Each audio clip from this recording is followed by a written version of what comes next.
I'd given everything to Crimson and Veil, my wife's family business. For years, long nights hunched over spreadsheets, endless meetings with suppliers, and every ounce of effort I could muster to make it grow. It wasn't just a job to me. It was a promise I'd made to Clarissa when we got married, a way to prove I belonged in her world. So when she and her sister Bianca called me into the boardroom that morning, I figured it was about the new expansion plans I'd been working on. I walked in with a stack of papers, ready to talk numbers, but the air felt wrong. Clarissa sat there, arms crossed, her face blank like she barely knew me. Bianca leaned back in her chair, smirking like she'd just won something. "Julian," Bianca started, her voice sharp and cold. "We're letting you go. We don't need lazy people dragging us down." Lazy? The word hit me like a slap. I'd been up until 2 a.m. the night before fixing a deal they'd almost botched. I glanced at Clarissa, waiting for her to say something, anything, to defend me. She didn't. She just stared at the table, her fingers tapping lightly, like this was nothing to her. My chest tightened, but I didn't argue. I didn't yell. I forced a polite smile, the kind I'd used 1,000 times to smooth things over, nodded once, and said, "All right. Good luck." Then I turned and walked out, my footsteps echoing in the silence they left behind. The rest of the day blurred past me. I drove home in a daze, the steering wheel slick under my palms from the sweat I didn't realize was there. Our house, hers, really, with its marble floors and high ceilings, felt emptier than usual when I stepped inside. I dropped my keys on the counter and sank into the couch, staring at the ceiling. How could she do this? After 8 years of marriage, after all I'd poured into her family's company, she let Bianca fire me like I was some random hire off the street. My phone buzzed in my pocket, pulling me out of the spiral.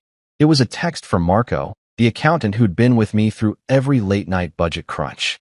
"Heard what happened," it read. "I don't think they read your contract." I frowned, rereading the words. My contract. I hadn't thought about it since I signed it years ago, back when Raphael, Clarissa's dad, was still running things. What did Marco mean? I typed back a quick, "What's in it?" But he didn't reply right away. I leaned back, the gears in my head starting to turn. If there was something in there, something they'd missed, maybe this wasn't over yet. I got up and poured myself a glass of water, trying to shake the sting of Bianca's words. Lazy. I'd rebuilt their supply chain from scratch when it collapsed 3 years ago. I'd landed the Peterson account, the one that kept us afloat during that rough patch. And Clarissa, she knew all of it. She'd seen me stumble home exhausted, kissed me goodnight when I fell asleep at the kitchen table with my laptop still open. Yet today, she didn't even look at me. I took a sip, the cold water doing nothing to ease the heat building in my chest. Was this her idea? Did she want me gone too? Or was she just too weak to stand up to Bianca? I didn't know which hurt more. My phone buzzed again, "Marco. Check the merger clause from the subsidiary deal. You're still tied to it." The subsidiary deal. 5 years ago, when we acquired that little tech firm to boost Crimson and Veil's patents. I'd been neck-deep in it, negotiating terms while Raphael clapped me on the back and called me his right hand. A merger clause. What did that even mean now? I set the glass down and rubbed my temples, the first flicker of hope, or maybe something darker, stirring inside me. I spent the next hour digging through old files in my home office, the ones I'd kept from back when I trusted Clarissa to have my back.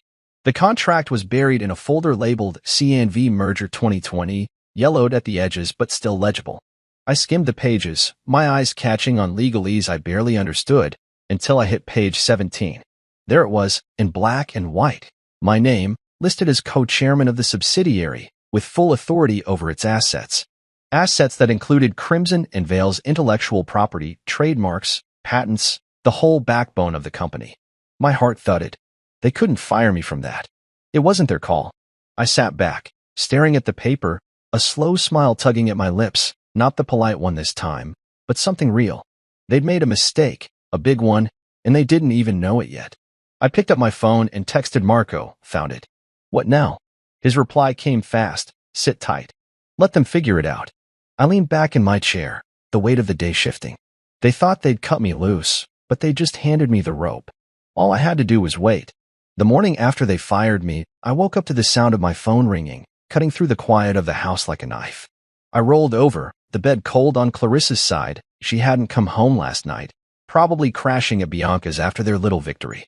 The screen lit up with Raphael Vale's name, her father, the man who'd built Crimson and Vale from nothing and trusted me with it when I married into the family. I hesitated, my thumb hovering over the button. What did he want? To apologize? To gloat? I answered anyway, my voice rough from sleep. Hello. His voice boomed through the line, loud and furious, like a storm rolling in. Julian, why the hell did they fire you? Haven't they read the damn contract? I froze, the words sinking in slow and heavy. Raphael didn't know. He hadn't been in that boardroom, hadn't seen Clarissa's blank stare or Bianca's smirk.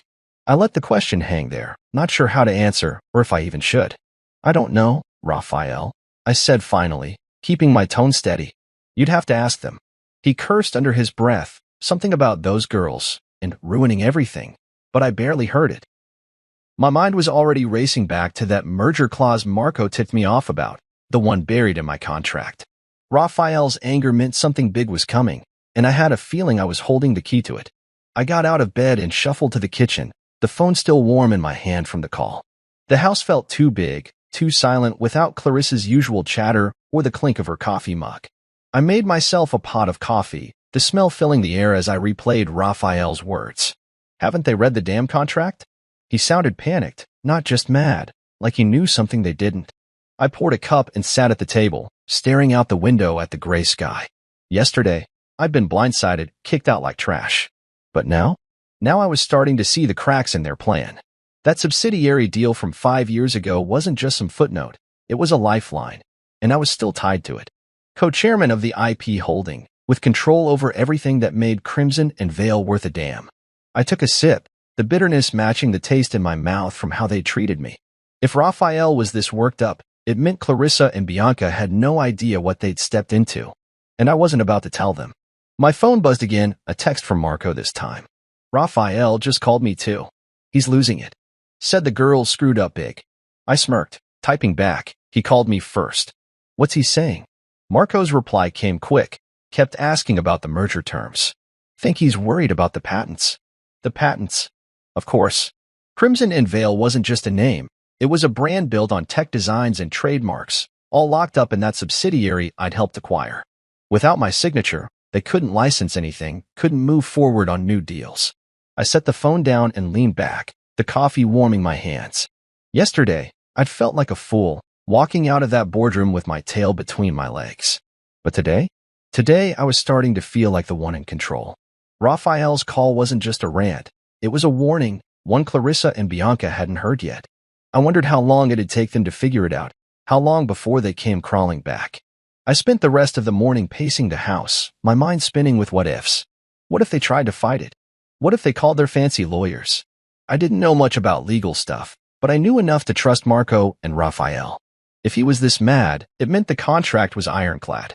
I stopped by the window again, watching a delivery truck rumble down the street. My whole life had been about keeping things steady, fixing problems at work, smoothing things over with Clarissa when she got stressed, even biting my tongue when Bianca snapped at me. But steady didn't matter anymore. They'd pushed me out, and now they were about to find out what that cost them.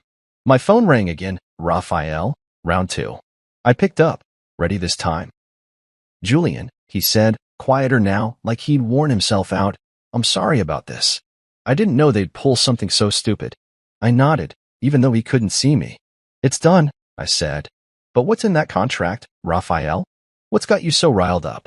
He paused, then let out a dry laugh. You're still co-chair of the subsidiary. They can't run the company without you.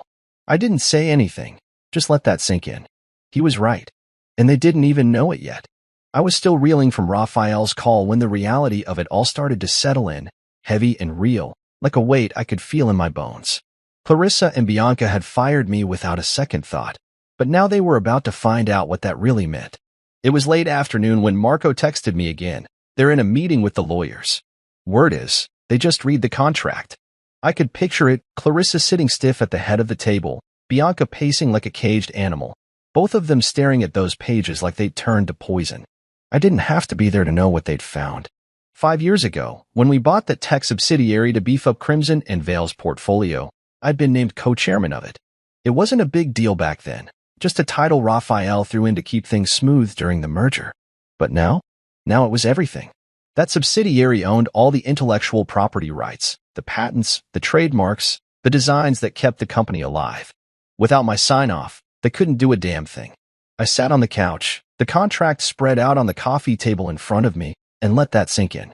They tried to cut me out, but they'd locked themselves in a cage instead. I leaned forward, running my finger over the words on page 17. Julian Rivera, appointed co-chairman, with full authority over subsidiary assets. It was right there, plain as day, signed and stamped. I remembered that day vaguely, Raphael laughing over beers after the deal closed, saying I'd earned it. I hadn't thought much of it then. I was just happy to be part of the team. But Clarissa and Bianca? They'd never bothered to dig that deep. They'd taken over the company from Raphael last month, all smug and sure of themselves, and figured they could toss me aside like yesterday's news. I wondered what their faces looked like now, pale, probably, with that pinched look Clarissa got when she was stressed, and Bianca's mouth twisted tight with anger. They brought in some hotshot lawyer from New York, Noelle, to help with the transition. I'd met her once, cold as ice, with a handshake that felt like a challenge. She'd be the one breaking the news, I bet, her voice flat as she told them they were screwed. I got up and walked to the kitchen, needing to move, to think. The house was still too quiet, Clarissa's absence like a ghost hanging around. I grabbed a beer from the fridge, popped it open, and took a long swig. What were they doing right now? Yelling at each other? Blaming Noelle? I could almost hear Bianca's voice, sharp and loud. How did we miss this? And Clarissa, quieter, trying to stay calm even though her hands would be shaking. They'd thought they were so smart, firing me in front of everyone like that, making it a show. But they didn't know the half of it. Without my approval, they couldn't renew licensing deals, couldn't push new products, couldn't even access the bank accounts tied to the subsidiary's assets. It was all frozen, and I was the only one with the key. I took another sip, the cold bottle sweating in my hand, and felt a strange mix of anger and satisfaction bubbling up. They'd humiliated me, but now they were the ones stuck. I went back to the couch and picked up my phone, scrolling through old messages from Clarissa. Just last week, she texted me about dinner plans, all casual and sweet. Home by 7. Let's order pizza. Now she couldn't even look at me. I tossed the phone aside and stared at the contract again, my mind racing. What would they do next? Try to talk me into signing off? Threaten me? I didn't know Noelle well, but she struck me as the type to twist words into knots, looking for a loophole. Good luck with that. Raphael had made sure this thing was airtight. I leaned back, closing my eyes, and let myself imagine their panic. The board would hear about this soon, and the clients too. People would start asking questions, and Clarissa and Bianca wouldn't have answers. I wasn't sure what I'd do yet. Part of me wanted to watch it all burn. Part of me just wanted them to admit they were wrong. But one thing was clear. They'd underestimated me, and that was their biggest mistake. The beer was half gone when my phone buzzed again. Marco, with an update, Noelle's freaking out. Says they need your signature or the whole company's dead in the water. I smirked, setting the bottle down. Dead in the water. That sounded about right. They'd built their castle on sand, and I was the tide coming in. I didn't reply to Marco yet. I needed to think this through, figure out my next move. But for now, I just sat there, the contract in my lap, and let the quiet of the house wrap around me. They'd find out soon enough what it meant across me. And when they did, I'd be ready. I decided to keep my mouth shut after that complete silence, no matter how much they tried to pull me back in. The day after Marco's text about Noelle freaking out, my inbox started lighting up. First came an email from Bianca, short and snippy, like she was doing me a favor. Julian, we need to discuss your exit terms. Call me. Exit terms? I almost laughed. She still thought she was in charge, like I was some loose end she could tie up with a quick chat. I didn't reply. Then Clarissa texted, her words careful, like she'd rehearsed them. Can we talk? This got out of hand. Out of hand? She'd sat there while her sister called me lazy and kicked me out of the company I'd helped build. I stared at the message for a minute, my thumb hovering over the screen, but I didn't type anything back. I tossed the phone on the couch and walked away. They didn't deserve my words, not yet. If they wanted to squirm, I'd let them. I had the upper hand now, and I wasn't about to give it up just because they were starting to sweat. I needed to clear my head, so I drove into town, the familiar streets blurring past as I replayed everything in my mind. The contract, Raphael's call, Marco's updates, it was all piling up, but I wasn't ready to act. Not until I knew exactly what was happening on their end. I pulled into a little coffee shop I used to hit with Geraldine, Raphael's old assistant, back when we'd grab lunch between meetings. She'd always liked me, said I was the only one who treated her like a person instead of a secretary. On a whim, I called her. "Julian," she answered, her voice warm and surprised. "I heard what those girls did. You okay?" I smiled despite myself. "I'm fine, Geraldine. Just figuring things out. What's the word over there?" She laughed, low and knowing. "Chaos, honey. Absolute chaos." She told me clients were calling nonstop, confused about delayed contracts. Suppliers were holding shipments, waiting for approvals that weren't coming. Investors were spooked, whispering about pulling out. "They're running around like headless chickens," she said. "And that Noelle? She's snipping at everyone, but she's got no answers." I ordered a coffee while we talked, the barista sliding it across the counter with a nod. I took a sip, letting Geraldine's words paint the picture. Chaos. Good. They brought this on themselves, thinking they could toss me aside and keep everything running smooth. I thanked her and hung up, settling into a corner booth with my drink. The place was quiet, just a few people tapping away on laptops, the hum of the espresso machine in the background. I leaned back, staring out the window at the gray day outside. Clarissa's text kept nagging at me. This got out of hand. Like it was an accident, like she hadn't chosen to sit there and let it happen. I'd loved her once, really loved her. Those early years when we'd stay up late dreaming about the future, her head on my shoulder. But now? Now she was a stranger, and I wasn't sure I wanted her back in my life, even if she begged. I took another sip, the coffee bitter on my tongue. They could send all the emails and texts they wanted. I wasn't budging. My phone buzzed again, another email, this time from Bianca, longer and dripping with that fake politeness she used when she was mad. "Julian, we're trying to resolve this amicably. Ignoring us isn't helping. Let's meet and sort it out." Amicably. Right. Like firing me in front of the whole board was amicable. I deleted it without a second thought. Geraldine's voice echoed in my head, clients panicking, suppliers freezing up, investors walking away. That was their mess now, not mine. I didn't owe them a lifeline. The contract gave me power, sure, but it was my silence that was really hitting them. Every hour I didn't respond. Every day I stayed quiet. Their world crumbled a little more. I finished my coffee and left the cup on the table, the warmth still lingering in my hands as I stepped outside. The air was cool, a light wind tugging at my jacket. I felt steady for the first time since that boardroom, like I was standing on solid ground while they flailed. Driving home, I thought about what Geraldine said, how Noelle had no answers, how the staff were whispering about jumping ship. It wasn't just about the patents or the trademarks anymore. It was about trust. They'd lost it with the clients, with the suppliers, with everyone who'd kept Crimson and Veil afloat. And me? I didn't have to say a word to make that clear. I pulled into the driveway, the house looming dark and empty, and sat in the car for a minute, engine off. My phone stayed quiet now. No more messages, no more pleas. Maybe they were finally getting it. I wasn't their fix-it guy anymore. I wasn't their anything. I got out, locked the car, and went inside, the silence of the house matching the silence I'd chosen. Let them figure it out. Let them fall. I'd been quiet for days, letting Clarissa and Bianca stew in the mess they'd made, when I finally decided it was time to break my silence. But not to them. Not yet. The board had been emailing me nonstop, polite at first, then pushy, asking for clarity on the operational delays, rocking Crimson and Veil.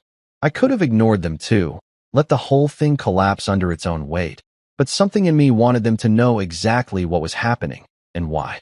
So I sat down at my desk, the contract spread out like a map, and typed up a reply.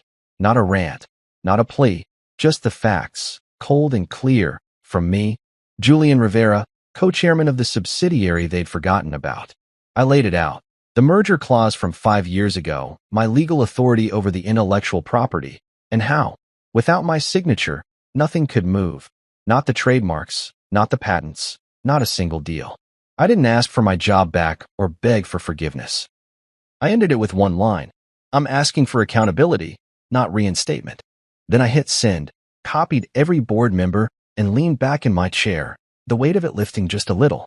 They'd wanted me gone. Now they'd see what that cost. The house was still empty, Clarissa's absence a constant hum in the background, but I didn't mind it as much today. I got up and made myself a sandwich, ham and cheese, nothing fancy, while my phone stayed quiet. Too quiet, maybe. I figured the board was scrambling, passing my email around like a hot potato. Raphael had half of them in his pocket, old-timers who'd watched me grind for years, while the newer ones probably sided with Clarissa and Bianca, dazzled by their big talk. My email would split them down the middle, and I was fine with that. Let them argue. Let them pick sides. I took a bite of the sandwich, the bread sticking to the roof of my mouth, and wondered who'd crack first. Raphael had already called me twice since that first rant, leaving voicemails I hadn't answered yet. "Julian, we need to fix this," he'd said in the last one, his voice rough. Fix it? He'd handed the company to his daughters, and they'd broken it. That wasn't my problem anymore. By evening, my phone started buzzing again, text from Marco, who'd somehow become my eyes and ears without me even asking. "Board's freaking out," he wrote. "Half want to bring you back, half think the girls can lawyer their way out." I smirked, typing back, "Let them try." Noelle might be sharp, but she couldn't rewrite a contract that had been signed and sealed years ago. I set the phone down and walked to the window, the sky turning orange as the sun dipped low. Rumors were starting to swirl, Marco said, whispers that the board might offer me full control of the IP arm, cut Clarissa and Bianca out completely. I didn't know if I wanted that. Part of me did. Sure, the part that still stung from Bianca's lazy jab and Clarissa's cold stare. But another part just wanted them to admit they'd screwed up, to look me in the eye and say it. I crossed my arms, watching a car roll by outside. Power was nice, but accountability? That was better. I went back to my desk, the sandwich half-eaten on a plate, and pulled up my email again. Replies were trickling in now, careful ones, like they were afraid to pick a side. One guy, an old friend of Raphael's named Tom, wrote, "Julian, this is a mess. We didn't know about the clause. What do you want out of this?" I didn't answer. What did I want? I wasn't sure yet. Yesterday, I'd been happy to watch them sink, but now, with the board dangling options, I had to think bigger. I leaned back, rubbing my eyes. The company was paralyzed, clients stalling deals, suppliers holding back, all because Clarissa and Bianca thought they could run it without me. My email hadn't just stirred the pot, it had tipped it over. I could hear their voices in my head, Bianca yelling, Clarissa trying to stay calm, and it almost made me smile. Almost. The night stretched on, and I didn't sleep much, just sat there with my thoughts and the hum of the fridge in the background. Marco texted again around midnight. Heard Raphael's pushing for a meeting. "Wants you in the room." I didn't reply. A meeting sounded like a trap. Get me in, smooth talk me into signing something, pretend it never happened. But the board splitting? That was real. If Raphael's half won out, I could come back on my terms, not theirs. I got up, grabbed a glass of water, and stood in the kitchen, the cold tile under my feet grounding me. They'd fired me like I was nothing, but now I was everything. The leverage was mine, and I wasn't giving it up cheap. Let them fight it out. Let them beg. I'd wait. I was in the middle of making coffee, the pot gurgling on the counter, when my phone rang, Clarissa's name flashing on the screen. I stared at it for a second, the sound cutting through the quiet morning like a warning. She hadn't called since the firing, just sent those careful texts I'd ignored. Part of me wanted to let it ring, keep the silence I'd been holding on to, but curiosity got the better of me. I picked up, keeping my voice flat. "Yeah." There was a pause, then her voice came through, softer than I expected, strained like she hadn't slept. "Julian, can we meet?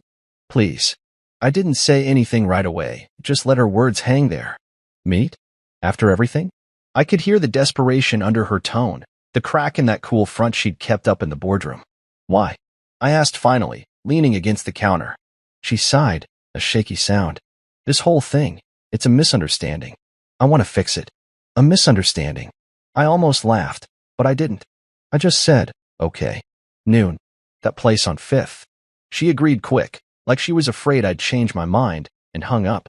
I set the phone down, the coffee smell filling the air, and wondered what she'd try to pull. I got to the restaurant early, a little spot we used to go to back when things were good, with tables, soft lighting, the kind of place that felt warm once. Now it just felt like a stage for whatever this was. I sat in a corner booth, sipping water, watching the door. Clarissa walked in right on time, her coat pulled tight around her, her face pale and tired.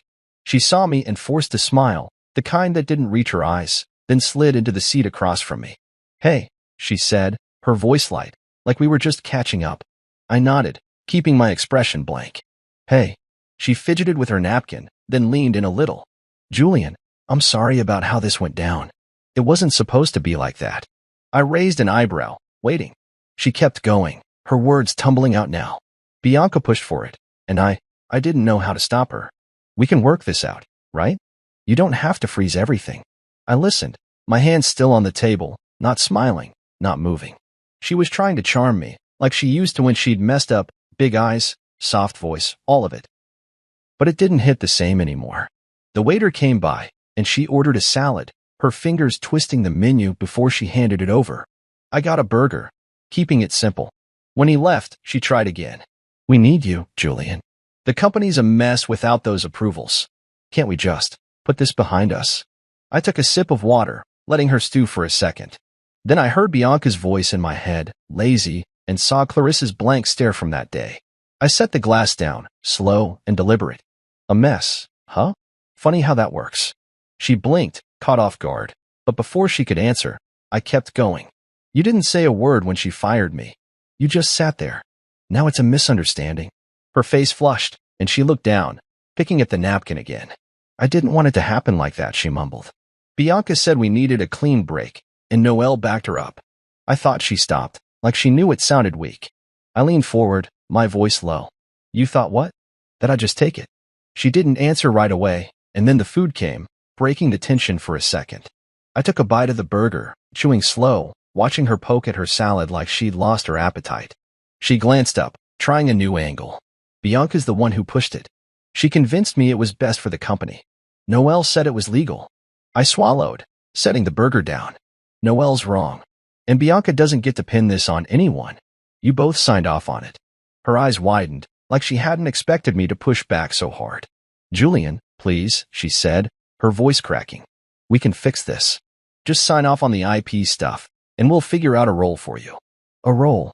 Like I was some kid begging for a spot at the table. I wiped my hands on a napkin, looking her dead in the eye. You fired me like a stranger, Clarissa. Now deal with the consequences. She went still, her fork halfway to her mouth, then set it down. You're really going to let the company fall apart? She asked, almost whispering. I shrugged, taking another bite.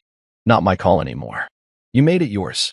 She stared at me, like she was seeing me for the first time, and I could tell she didn't know what to say. The charm wasn't working, and the excuses were running dry. I finished my burger while she sat there, picking at her food, the silence between us thick and heavy. When the check came, I paid for mine and stood up. Good luck, I said, same as I'd said in the boardroom, and walked out. She didn't follow. I didn't look back. I woke up the next morning with Clarissa's words still rattling around in my head. You're really going to let the company fall apart? She'd said it like I was the one breaking everything, not her and Bianca with their stupid power play. I rolled out of bed, the sheets tangled from a night of tossing, and made my way to the kitchen. The house felt emptier every day, but I was getting used to it. I brewed some coffee, the hiss of the machine filling the silence, and decided it was time to stop waiting. They weren't going to fix this themselves. I had to push harder. So I sat down at my desk, pulled up the contract again, and drafted a notice. Not to Clarissa, not to Bianca, but to every partner Crimson and Veil worked with, clients, suppliers, the whole list. I kept it simple. All licensing agreements and contracts tied to the subsidiary were frozen until new terms were negotiated. No threats, no drama, just the truth. I was the co-chairman, and without my say-so, nothing moved. I hit send, copied the board, and leaned back, the coffee mug warm in my hands. Let's see how they handled that. The day went quiet after that. No calls or texts, just the hum of the fridge and the occasional car outside. I figured they'd need time to feel it, time for the emails to land, for the panic to set in. I wasn't wrong. By afternoon, my phone started lighting up, not from Clarissa or Bianca, but from clients. First was a guy named Paul, who ran a tech firm we'd licensed designs to. Julian, what's going on? He asked, his voice tight. We can't get approvals, and our production stalled. I kept my tone calm, professional. I'm handling it, Paul. Sit tight, new terms are coming. He grumbled but hung up, and then another call came, then another. Suppliers asking about shipments, partners worried about deadlines. I gave them all the same line. I was on it. Things would clear up soon. They didn't need to know I hadn't decided what soon meant yet. I just wanted them calm, and Clarissa and Bianca scrambling. I was on my fourth call when Marco texted. Sales are tanking. Staff's jumping ship. I smirked, finishing up with a client before texting back. Good. Good didn't even cover it. This was what I'd waited for, them feeling the weight of what they'd done. I pictured Bianca storming around the office, yelling at anyone who'd listen, and Clarissa trying to keep it together while the numbers dropped. They'd thought they could run the show without me, but now desks were emptying out, deals were stalling, and I was the one getting the calls. One message stuck with me, though not from a client, but from Harper, a department head I'd always liked. She texted out of the blue, "Heard what's happening. If you start something new, I'm in." I stared at that for a minute, my thumb hovering over the screen. Start something new? I hadn't thought that far, but the idea stuck. I replied, "Appreciated. I'll keep you posted," and set the phone down, my mind spinning. By evening, the fallout was clear. Marco called, his voice buzzing with energy. "Julian, it's bad over there. 2 sales guys quit today, and a big client just pulled out. They're blaming Noelle now, she's out the door too." I leaned against the counter, the kitchen dim as the sun set outside. "Noelle's gone?" I asked, surprised. "Yeah," he said. "Bianca threw her under the bus, said the firing was her idea. She's packing up tonight." I shook my head, almost feeling sorry for her, almost. She'd been part of it, pushing that legal line to Clarissa and Bianca, but now she was just another casualty. I thanked Marco and hung up, grabbing a beer from the fridge. The cold glass felt good in my hand as I walked to the living room and sank into the couch. The company was collapsing, piece by piece, and I'd barely lifted a finger. That notice had done the work, short, sharp, and straight to the point. I took a swig, the bitterness matching the mood. Clarissa's face from lunch flashed in my mind, pale, pleading, trying to charm her way out. She hadn't called since, and neither had Bianca. Maybe they were too busy fighting each other now, or maybe they were finally getting it. I wasn't playing their game anymore. Harper's text kept nagging at me, though. Start something new. Could I? Take the IP, the clients reaching out, the people like her who'd follow me, and build something better? I leaned back, staring at the ceiling. The company was falling apart, sure, but I didn't want it to just die. I wanted it to hurt them first, then rise again on my terms. I finished the beer and set the bottle down, the quiet settling in. They'd feel this tomorrow, and the next day, and the day after that. And when they were done falling, I'd be ready to stand up. I was halfway through breakfast, scrambled eggs and toast, nothing special, when my phone rang again. Raphael's name popped up, and I knew this wasn't just another rant. I wiped my hands on a napkin and answered, keeping my voice steady. "Hey, Raphael." He didn't waste time. "Julian, we've got an emergency board meeting tomorrow. I need you there, not as an employee, as executive chairman of the IP holding. Can you do it?" I paused, the fork halfway to my mouth. Executive chairman. Not back to my old job, not begging for scraps, but a seat above Clarissa and Bianca with real power. I set the fork down, my mind racing. "What's the deal?" I asked. He sighed, heavy and tired. "The company's bleeding out. Clients are gone, staff's leaving, and the board's done with the girls' mess. We're voting on new terms, Bianca out of client ops, Clarissa down to COO. You in?" I leaned back, the chair creaking under me. This was bigger than I'd expected. "Yeah," I said finally. "I'm in, but it's on my terms." He laughed, a short, rough sound. "Good. See you tomorrow." He hung up, and I sat there, the eggs going cold, feeling the shift happen right under me. The rest of the day, I kept busy, cleaned the kitchen, mowed the lawn, anything to keep my hands moving while my head worked it out. Raphael was handing me the reins, or at least a big chunk of them. Bianca out of client-facing stuff meant she'd be sidelined, probably stuck in some back office if she stayed at all. Clarissa as COO? She'd hate reporting to me, but she'd have no choice. I smirked, pushing the mower across the yard, the grass clippings sticking to my shoes. They'd fired me like I was nothing, and now I'd be the one signing off on their every move. It wasn't revenge, not yet, but it was close. I finished up and went inside, grabbing a glass of water and checking my phone. Marco had texted, "Board's buzzing. Raphael's pushing hard for you." I typed back, he called. "I'm in tomorrow." His reply came fast. "Hell yeah. They're done." I set the phone down and took a long drink, the cold water steadying me. Done? Maybe. But I wasn't just here to watch them fall. I wanted to build something out of it. The meeting was early, 9 a.m., and I got there on time, dressed sharp, suit, tie, the works. The boardroom felt different now, not like the place where they'd kicked me out. I walked in, head up, and saw the faces turn, some surprised, some relieved. Raphael sat at the head, his jaw tight, and nodded at me. Clarissa was there, pale and quiet, her hands folded in front of her. Bianca sat next to her, arms crossed.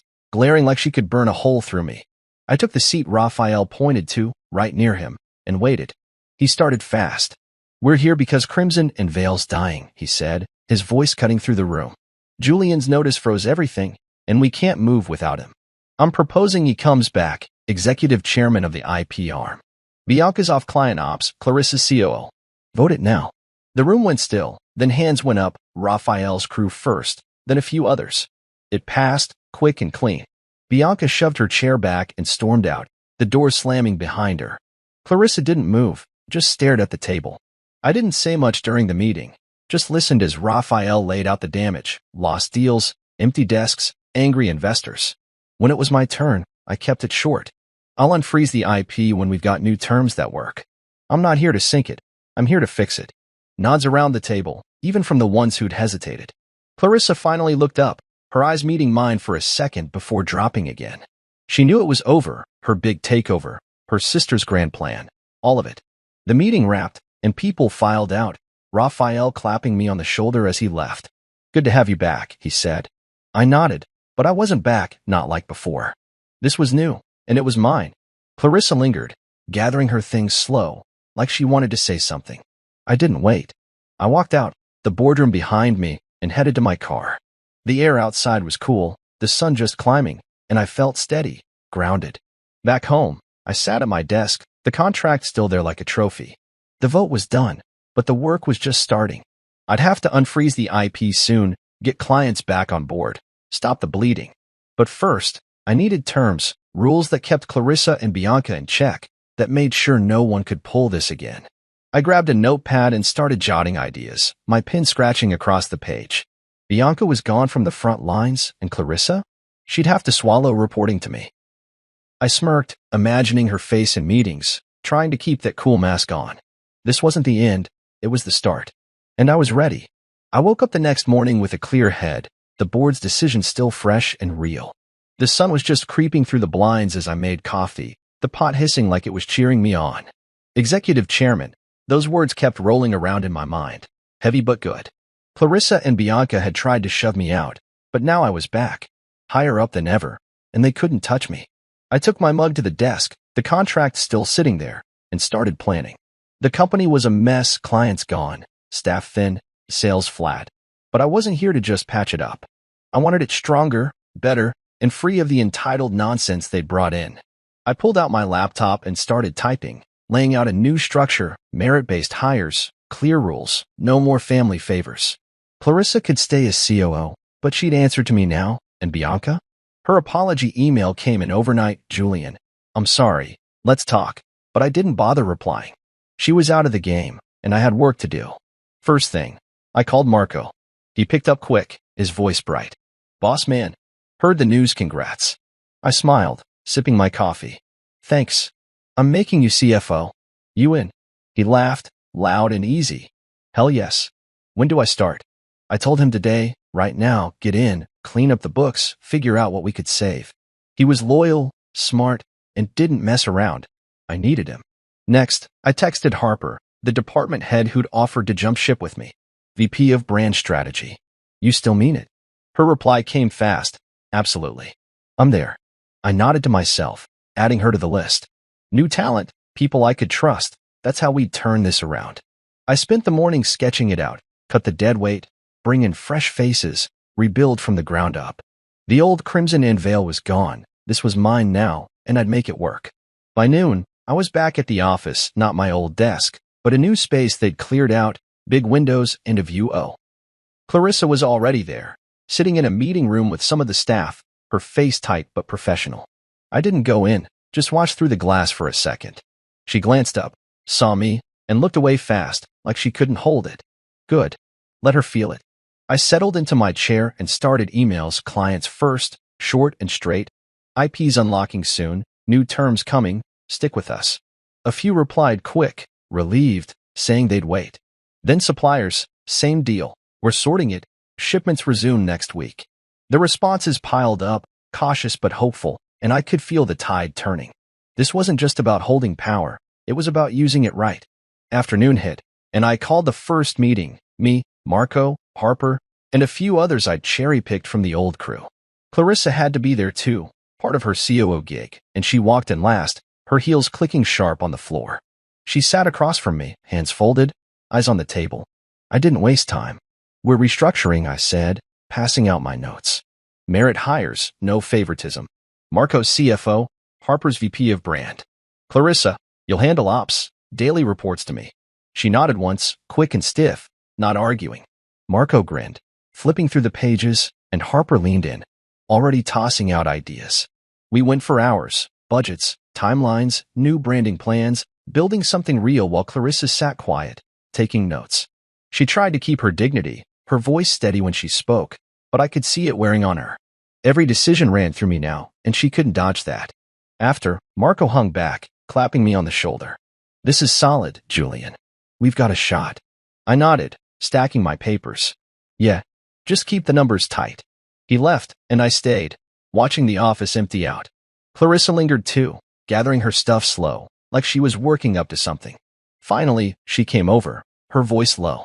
This how it's gonna be? You calling every shot? I looked at her, calm and steady. You wanted me out. This is what you get instead. She swallowed, her jaw tight, then turned and walked away. I let her go, the door clicking shut behind her. She'd stay in line, she had to, or she'd lose what little she had left. I wrapped up late, the sky dark outside, and drove home. The radio off, just my thoughts for company. The company was shifting, new blood, new rules, and me at the top. I'd given Geraldine a call earlier, offered her a fat exit package to retire happy, and she'd cried, saying I was the best of them. Maybe I was. I pulled into the driveway, the house still quiet, but it didn't feel so hollow now. This wasn't about revenge anymore. It was about making something that lasted, something they couldn't ruin. I'd keep Clarissa on a leash, ignore Bianca's groveling, and build it my way. Tomorrow, I'd start again, and it'd be better than they ever dreamed. I woke up early, the house still dark, and felt a quiet kind of strength settling in me. Something steady, like the ground after a storm. Months had passed since the board meeting, since I'd taken the reins as executive chairman, and Crimson and Vale was finally breathing again. I made coffee, the familiar gurgle filling the kitchen, and thought about how far we'd come. Clients were back, loyal and steady, their trust rebuilt with every deal I'd signed off on. Investors had returned too, pumping money in once they saw the numbers climb. Clarissa stayed distant, doing her job as COO but never pushing me, never daring to step out of line. Bianca was long gone, her apology email still unanswered in my inbox. I didn't need her groveling, I'd moved past it. Today wasn't about them anymore. It was about locking in a legacy, making sure no one could ever be tossed aside like I was. I sat at my desk, the contract still there like an old friend, and started writing the final piece, new bylaws, a clause to protect the company and me for good. The office was buzzing when I got in, the air alive with people who actually wanted to be there. Marco had the books in shape, his grin wide as he waved me over. Numbers are up again, he said, sliding a report across my desk. Best quarter in years. I nodded, flipping through it, sales strong, costs down, everything clicking. Good work, I told him, and meant it. He'd stepped up, just like Harper had, her new branding rolling out smooth and sharp, pulling in clients we'd never touched before. I'd build a team, not a family dynasty, and it showed. Clarissa was in her office, door closed, probably going over the ops reports I'd asked for. She sent them every day now, on time, no excuses, professional, but cold. I didn't care. She'd lost her chance to be anything else to me. I turned back to my screen and kept typing, the bylaws taking shape, rules for fair hires, clear authority, a legacy clause that tied the IP to merit, not blood. No one would pull what they did again. Mid-morning, I called a quick meeting. Just me, Marco, Harper, and a couple board reps Raphael had sent. Clarissa had to sit in too, her chair squeaking as she settled across from me. I laid out the bylaws, keeping it simple. This protects us, I said, passing copies around. No more power grabs, no more firing people without cause. The IP stays with the company, but only under leadership that earns it. Marco nodded, skimming the pages. Smart. Locks it tight. Harper chimed in, clients will like the stability. The board guys agreed, one scribbling notes, the other just saying, Raphael's on board. Clarissa stayed quiet, her pen tapping the table once, twice, then stopping. I didn't look at her long, just enough to see her jaw tighten, then relax. She knew this boxed her in, kept her from ever climbing back to where she'd been. Good. The vote was fast, unanimous, and I signed it right there, the pen heavy in my hand. It was done. After, I walked the floor, something I'd started doing to keep things real, talking to staff, hearing them out. They smiled now, not the fake kind from before, but real ones, like they trusted me. One guy, a new hire, stopped me. "Thanks for this, Julian. Feels different here." I clapped his shoulder, said, "That's the point," and kept going. The place hummed, phones ringing, keyboards clicking, deals closing. I'd unfrozen the IP weeks after the board vote, renegotiated terms with clients myself, and watched it all snap back. Suppliers shipped on time, investors called me direct, and the company thrived not because of Clarissa's name or Bianca's bluster, but because I'd made it work. I stopped by the window, looking out at the street below, the sun high and bright. This was mine now, built on my terms, and it felt right. Evening came, and I stayed late, finishing up emails, thank yous to clients, updates to the board. Clarissa left without a word, her office dark when I passed by. I didn't mind the quiet. It gave me space to think. The bylaws were filed, the legacy clause locked in. No one could be discarded like I was, not without a fight. I leaned back in my chair, the desk lamp casting a soft glow, and let myself smile, not the polite one I'd used that day they fired me, but a real one, small and sure. Revenge hadn't been the goal, not in the end. I'd wanted them to feel it, sure, and they had. Bianca sidelined, Clarissa humbled. But this was better. I'd taken their mess and turned it into something stronger, something that'd last. I shut down my computer, grabbed my coat, and headed out, the office silent behind me. Driving home, the city lights blurred past, and I felt lighter than I had in months. The house was still empty, but it didn't weigh on me now. I'd rewritten the rules, set the terms, and kept that polite smile for when I needed it. Tomorrow, I keep building, and they'd never forget who held it together.